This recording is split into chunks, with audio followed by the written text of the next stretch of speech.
Por Spoilearlo. supuesto, y hablando de esta ciudad que tiene muchas novedades, hay una novedad en esta ciudad y una presentación de un libro, ¿verdad? Sí, este sábado 10 de mayo hay muchas actividades en nuestra ciudad. Entre otras, se va a estar presentando una novedad en Yuna Libros, una librería acá Librería amiga. ubicada, sí, en zona de Plaza Rocha, 69 y 10. Un libro que tuvimos el gusto de leer en esta semana y que no solo tuvimos el gusto de leer, sino que tenemos el gustazo de poder estar hablando con la autora, que entiendo que ya está en comunicación. Hablamos de Gilda Irurieta. Gilda, te saludamos. ¿Cómo estás? ¿Nos escuchás bien? ¿Todo bien? Sí, lo escucho perfecto. Bueno, me alegro. Bueno, Gilda acaba de escribir y de publicar un libro nuevo que se llama Parece sangre en el paño blanco impecable, que se va a estar presentando este sábado. Decíamos, ahora vamos a hablar un poco de la presentación, pero bueno, la idea es detenernos un ratito y poder conversar con ella sobre esta novedad. Un libro que gira en torno a varios géneros, ¿no?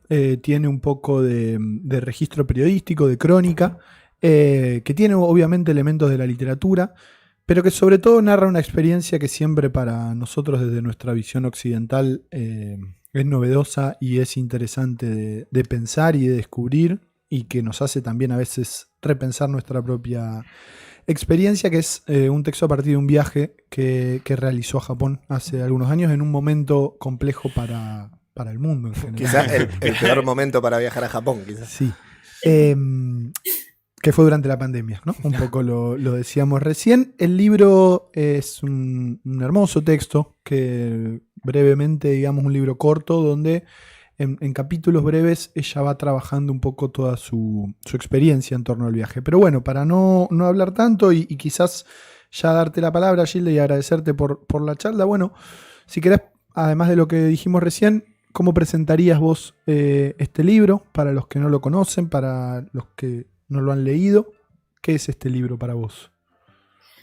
Bueno, primero gracias por las flores y todas las cosas lindas que dijeron. Me hicieron reír con lo de que fue el peor momento para viajar, porque efectivamente, quienes lo hayan leído, no quiero spoilear, pero digo, como tuvo ahí todos sus percances y sus problemas para llevarse adelante ese viaje, pero justo hoy estaba escribiendo algo sobre eso, pues me pidieron una nota sobre mi propio libro, igual es rarísimo. Bien. Muy raro. Pero no, estaba pensando en esto, ¿viste? Como por qué alguien leería una crónica de viaje en este momento en el que se puede tener tanta información sobre un lugar desde cualquier ángulo, ¿no? Como un video, Instagram, TikTok, etcétera. Y en un punto también, ¿viste? ¿Por qué leerías un libro de alguien que se fue en el peor momento? Bueno, hay una explicación de por qué yo me fui igual en ese momento y era porque no quería perder plata, ¿viste? Como que hay toda una romantización de se fue a buscar una aventura en el peor momento y es como, no, chicos, lo estaba pagando hace un año. Iba a ir. Si me voy igual, sí, ya fue, después veo. No, la verdad que la presentación que ustedes hicieron me gusta un montón. A mí lo que me pasa con este libro es lo que les contaba, o sea, viajé medio como turista, sin mucha expectativa la verdad que no tenía idea que iba a escribir un libro, lo cual lo hizo bastante raro después al proceso de escritura. Pero en principio lo que me pasó en ese viaje fue que descubrí tanto estímulo que eso terminó inevitablemente estimulando la escritura. Y lo que hay en este libro me parece que es eso, ¿no? Como pura sensación, pura reacción de una persona que no esperaba ver lo que vio. Pensaba en esto que decías de por qué alguien querría leer y el pensamiento de cómo encararlo y escribirlo. Digo, también dentro de los textos mencionás también las distintas épocas divididas por una autora, de las distintas épocas de la literatura japonesa. Y había algo, viste, de los viajes, encarás cómo se trataba el viaje en esas distintas épocas. Creo que hay también algo relevante que es, sí, en épocas donde quizá está toda la mano y quizá uno puede hacer una seguidilla tipo blog instagramero y demás. Hay algo también en la literatura, en escribir crónicas que quizá es complicado ahora, pero está bueno para pensar desde ese lado los viajes. Sí, es que termina siendo interesante porque es la subjetividad, ¿no? En este caso la escritora, y esto lo he hablado también desde que se publicó el libro, como también con otras escritoras, que hablábamos también de que hay tal vez un poco menos del relato de las mujeres en ciertos lugares.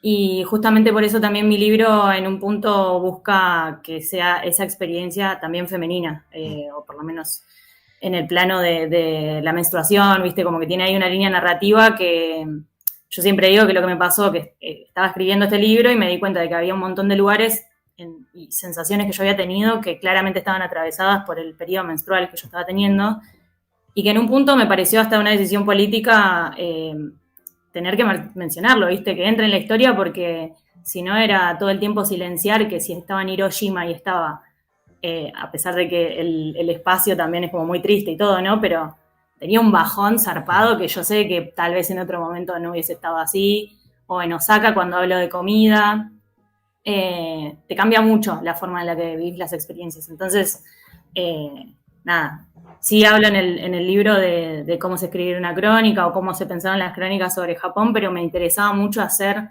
también una singularidad ahí con respecto a las mujeres.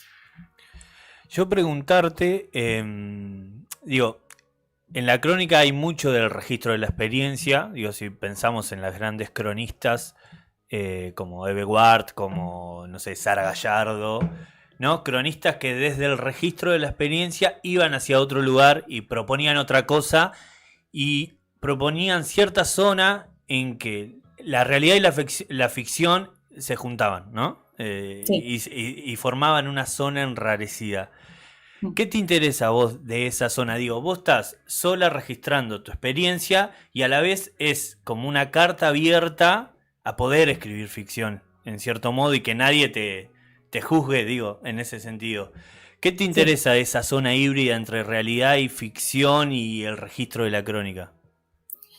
Sí, vos te referís a que no hay nadie que chequee lo que Claro. escribí. Bueno, eso es una ventaja. Esa es una de las ventajas. Me interesa muchísimo ese cruce. De hecho, lo que más me gusta escribir es no ficción. Y todo el tiempo está esa discusión, ¿viste? No sé, tenés a Rodolfo Walsh que te dice, no, es documental y hay que escribirlo así, a pesar de que uses elementos de la literatura ficcional, digamos, no debería ser inexacto. Después tenés a Tomás L. Martínez que te dice, bueno, no sé, no importa. A mí me interesa muchísimo ese cruce y también en un punto me deja de interesar tanto, ¿viste? Como... digo, para este viaje hay un montón de... Hay lugares que yo no puse en los que estuve, digo, como... Llega un momento que ya es a los fines narrativos que vas a contar y que no. No alteré el orden de los lugares que visité, pero sí, le faltan algunos lugares o alguna cosa que aparecía y en algún momento estuvo en el texto y se terminó sacando. Para mí llega un momento del relato en el que sí, tirás primero todas las experiencias y después ya hay que armar algo, ¿viste? Esto también me parece que aparece con la situación del coronavirus, que estaba ahí como amenaza todo el tiempo y yo decidí ponerlo como amenaza también, ¿no? Como a la narradora le llegan mensajes todo el tiempo de que se tiene que volver, pasa algo ahí con esa línea. Y Sara Gallardo, o sea, las autoras que nombraste yo las adoro y Sara Gallardo me parece una de las mejores con eso. Sí, total. Yo la he leído mucho mientras escribía el libro y ella tiene algo que todo el tiempo habla de eso, ¿viste? Hay una de las crónicas, hay un libro que se llama Vivir de viaje que editaron hace poco años, de todas las crónicas de Sara Gallardo, y hay una crónica que me encanta que habla como de el cruce entre un punky y otro chabón que era como de otra tribu urbana en Londres, y se dicen Feliz Navidad, ¿viste? Como ella encuentra cosas en la realidad que son insólitas, y termina esa crónica diciendo, ¿pero qué se piensan ustedes? Que la vida es sencilla, ¿viste? Como no hace falta inventar nada, las cosas que se pueden contar y que son maravillosas y son literatura pura también están ahí. Sí, total. Sí, aparte me parece que lo más interesante que uno encuentra en ese tipo de textos, me parece que son dos cosas. Por un lado, esto de lo que hablábamos de que se meta ahí la experiencia personal del que está escribiendo, digamos, que esa es una decisión que últimamente venimos trabajando con varios autores que trabajan con el género ensayo o la crónica, y de repente uno se encuentra con la voz del que escribe diciendo, bueno, yo estaba en esta situación, en estas condiciones, y eso le da como otra potencia al texto.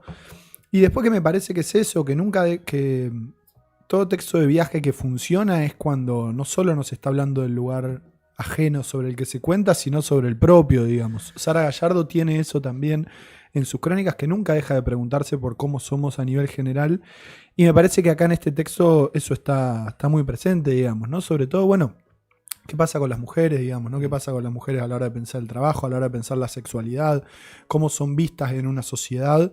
Está súper problematizado eso en el texto en cuanto a qué lugar ocupan en la sociedad japonesa, pero por momentos a mí me pasaba de decir, bueno, bien, entiendo cómo es esto allá en Japón. Ahora, de repente surgía por momentos la pregunta de decir, bueno, ¿y cómo es acá, digamos, ¿no? Y en cuanto a nosotros, ¿hasta dónde llega? Y me parece que eso tiene que ver también con el ejercicio que comentaba recién de que no sea un texto que se escribe a la par del viaje, que se viaja para escribir, sino que se escribe a partir de lo que se viajó y se vivió y queriendo como recuperar algunas cosas de eso, ¿no? Sí, varias cosas sobre lo que dijiste que estoy de acuerdo en todo. En principio, que esto también me parece que está todo el tiempo en conversación, que cómo es, o sea, qué hay que hacer para escribir un libro sobre un viaje, ¿viste? Y ahí a mí me parece que sale mucho como el ego de los escritores de la crónica de viaje, que es como, no, viajás con el ojo más afilado, tratando de mirarlo. Y es cierto, o sea, yo pienso que si hiciera otro viaje para escribir y esa fuera la decisión, tendría otra actitud frente al viaje, pero sinceramente yo no hice un viaje para escribirlo y el viaje fue tan increíble, pasaron tantas cosas que pude hacerlo. Me parece que ahí también está un poco cómo le encarás, ¿viste? Y tampoco ser, no sé, a mí no me interesa mentir eso, ¿viste? Como no me interesa decir, no, yo fui a hacer esto, pues la verdad que no es cierto.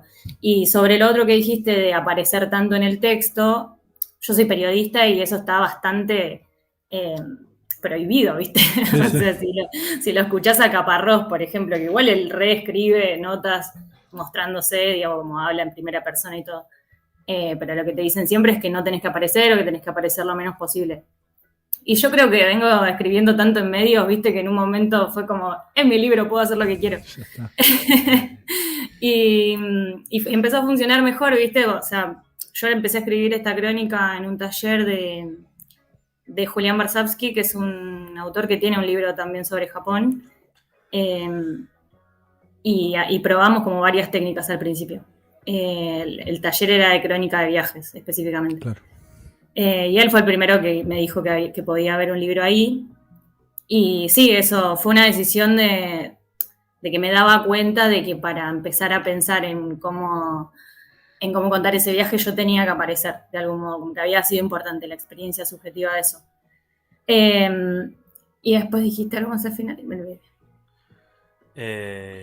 No, un poco creo que iba por ahí. Las preguntas de Pedro son muy largas, entonces. Y ni siquiera son preguntas. ¿viste? Son aseveraciones. Son como ideas. Él charla. Aparte tenía algo para decir. No, yo me quedé pensando en esto de, digo, que surgió después, no surgió como un viaje para escribir, digo, y en esto del trabajo del periodismo, digo, ahí, no vamos a spoilear obviamente, ¿no? Pero hay un momento en el que vos, digo, cómo es el trabajo de rescatar experiencias también, porque al no estar pensándolo en el presente y bajando datos, prestando atención, igual creo que hay un ojo periodista, sea inconsciente o consciente, que es cuando decidís seguir al viejo, al lugar donde están las muchachas estas medio kawaii, aniñadas. Digo, también hay un interés ahí, por más que no está pensado como la escritura, de meterte ahí, porque, digo, el choque de culturas es interesantísimo. Sí, es la curiosidad, ¿viste? O sea, no sé si eso es porque soy periodista o porque siempre fue así, pero hay varias cosas. Primero que lo que vos dijiste, soy periodista, también vengo estudiando escritura hace bastante, entonces, por más que yo no esté pensando en escribir, siempre algo puede surgir. Y por otro lado, que yo viajo sola hace un montón, entonces cuando fui a Japón ya sabía que a mí me gusta perderme en las ciudades, entonces llega un momento que no uso más el teléfono y veo a dónde me puede llevar, depende de dónde esté, obviamente, ¿no? Si estás en Japón es mucho más tranquilo perderse que en otros lados, pero ahí lo hacía, y yo cuando estoy viajando sola en general estoy bastante entregada a ese tipo de experiencias, si algo me llama la atención voy atrás, y eso me parece súper divertido. Sí, creo que hay una cuestión periodística ahí y también después cuando yo decido seguir adelante con la escritura del texto para que sea algo un poco más largo, también empieza un proceso de investigación, ¿viste? Porque por ahí al principio hay tal vez más escenas del viaje y después hay algunos capítulos que es casi todo un ensayo, ¿no? Sí. Que tiene un montón de información extra, que son nada, horas de ver cosas, películas, leer otros libros. Y eso sí es el trabajo periodístico que hice, que quería que el libro tuviera data, pero de ninguna manera quería que fuera una guía turística. Sí, sí, sí. Eh, Sí, bueno. también hay mucha intervención de otros autores, viste que mencionamos a Gallardo, digo, también hay una manera de pensar qué hacían distintos autores en el mismo lugar, digamos. Sí, sí. Sí, sí, sí. Sí, hay algo de Martín Caparrós Claro. también ahí. A mí me encanta lo que escribe él. Es muy interesante ahí hablar sobre la pornografía japonesa. Sí, claro. Ahí. Pues lo que me pasaba a mí era que había leído bastante sobre la sexualidad en Japón y mucho de lo que está escrito es escrito por varones. Y es una de las cuestiones más interesantes de Japón, te diría, porque viste que hay como una idea de que Japón es todo súper aséptico y todo súper lindo y minimalista y tal. A mí me gusta pensar en Japón también como con sus costados oscuros, que los tiene, y la sexualidad es uno de los más oscuros. Sí, por ahí hay autoras japonesas que exploran eso. Aiko Kono con Claro. Cacería de niños. Sí, Estudia terrible. todas fobias sociales de una sociedad supuestamente ordenada y pulcra y demás. Claro. Sí. Bueno, Gilda, te agradecemos la conversación, recomendamos la lectura y también invitamos a la presentación, que es el sábado 10 de mayo a las 5 de la tarde aquí en Yuna Libros, 60 entre 9 y 10, ¿no? Sí, 5 o 6 de la tarde. 5 de la tarde. 5 5 de la tarde, Bien. perfecto. Bueno, genial, sí, más que recomendado ir y... Un matecito, una librería preciosa, una veredita. Un éxito. Un saque. Excelente. Bueno, Gilda, muchas gracias, Muchas gracias por invitarme. Por favor. Besitos. Nos- Chao. Bueno, nosotros nos vamos a un temita y seguimos con más Plástico Cruel.